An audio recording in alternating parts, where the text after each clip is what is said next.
ঘড়ির কাঁটায় তখন সময় 11টা পেরিয়েছে।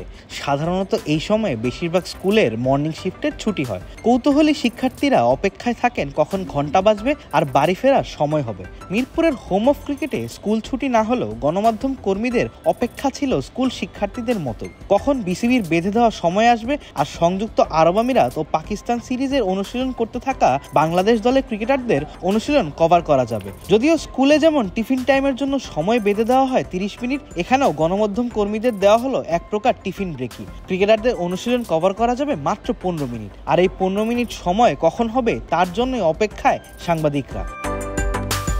অবশেষে টিফিনের ঘন্টা বাজার সঙ্গে সঙ্গে অনুশীলন নিতে ব্যস্ত গণমাধ্যম কর্মীরা। মিরপুরের মূল মাঠে তখন নেট লাগিয়ে অনুশীলন করছেন সৌম্য সরকার ও তানজিদ হাসান তামিম। দেখে মনে হলো বেশিক্ষণ হয়নি তারা অনুশীলন শুরু করেছেন। বোলিং মেশিনের সাহায্যে চলছে এই দুই ব্যাটারের অনুশীলন, সঙ্গে আছেন মুস্তাফিজুর রহমানও। তবে তাদেরকে ছাপিয়ে অনুশীলনে চোখ পড়ল আরেকজনের দিকে। চলো উড়াই খুশি, যিনি বাউন্ডারি লাইনে কানে হেডফোন লাগিয়ে দৌড়াচ্ছেন। তরুণ এই ক্রিকেটার আর কেউ নন, রহনত উদ্দৌলা বর্ষণ। তার এই ওয়ার্ম আপ চলাকালীন ক্যামেরার লেন্স আবারও ফিরল সৌম্য সরকারের দিকে।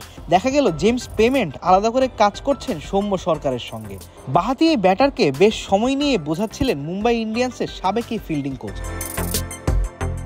এরপর ক্যামেরার লেন্স আবারও অন্যদিকে করতেই দেখা মিলল সহকারী কোচ মোহাম্মদ সালাউদ্দিনকে। তার সঙ্গে কোচ সোহেল ইসলামও। মুস্তাক আহমেদ পিএসএল এ ব্যস্ত থাকায় আপাতত এই ক্যাম্পে স্পিন বোলিং কোচের দায়িত্বে তিনি। সৌম্য ও তানজিদের অনুশীলন নেটের পেছনে মাঝ বরাবর দাঁড়িয়ে মনোযোগ সহকারে তাদের অনুশীলন দেখছেন এই দুই কোচ।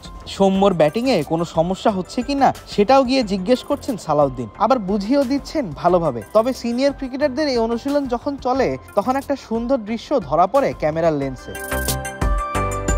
2023 সালের বিপিএলে কুমিল্লা ভিক্টোরিয়ান্সের হয়ে খেলা বর্ষণ চোটের কারণে লম্বা সময় ধরেছিলেন মাঠের বাইরে। দীর্ঘদিন তাকে কোথাও দেখাও যায়নি। সামনেই দিবেন এইচএসসি পরীক্ষা। 2 দিন আগে এই তরুণের দেখা মেলে মিরপুরের একাডেমি মাঠে। সেই একাডেমি মাঠ ছেড়ে সোমবার অনুশীলনে ফিরলেন বর্ষণ। গ্রোইন ইনজুরির সঙ্গে লম্বা সময় যুদ্ধ শেষে মাসখানেক পর শুরু করবেন পুরোদমে বোলিং। কিন্তু সেই বোলিং শুরু করার আগে সালাউদ্দিনের শরণাপন্ন হলেন তিনি। 2023 সালে কুমিল্লার প্রধান কোচ ছিলেন সালাউদ্দিন, বর্ষণকে তিনিই দলে নিয়েছিলেন। তাই এই তরুণও দ্বিধা বোধ করেননি গুরুর কাছে গিয়ে নিজের সমস্যার কথা বলতে। মোবাইল ফুটেজ দেখিয়ে কোচের সঙ্গে চলে তার লম্বা আলাপ। এমনকি শ্যাডো করে সালাউদ্দিন বর্ষণকে দেখিয়ে দিচ্ছিলেন কিভাবে কোন রিলিজ পয়েন্ট থেকে বল ছাড়তে হবে, হাতের অ্যাকশন কেমন হবে এবং ল্যান্ডিং কোথায় হবে।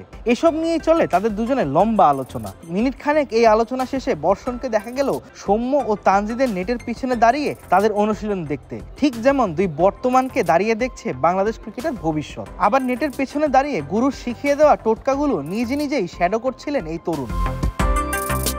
সোমবার থেকেই শুরু হয়েছে বাংলাদেশ দলের ক্যাম্প, যা চলবে 13ই মে পর্যন্ত। 14 মে আরব আমিরাতের বিমান ধরবে দল। তার আগে নিজেদের ঝালাই করে নিতেই মিরপুরে হাজির হয়েছেন ক্রিকেটাররা। নতুন অধিনায়ক লিটন দাসও ছিলেন মিরপুরে। বেলা 12:30 পর্যন্ত জিমেই ছিলেন নবনিযুক্ত এই অধিনায়ক। আবিদ মোহাম্মদ, ফ্রিক ফ্রেন্সি।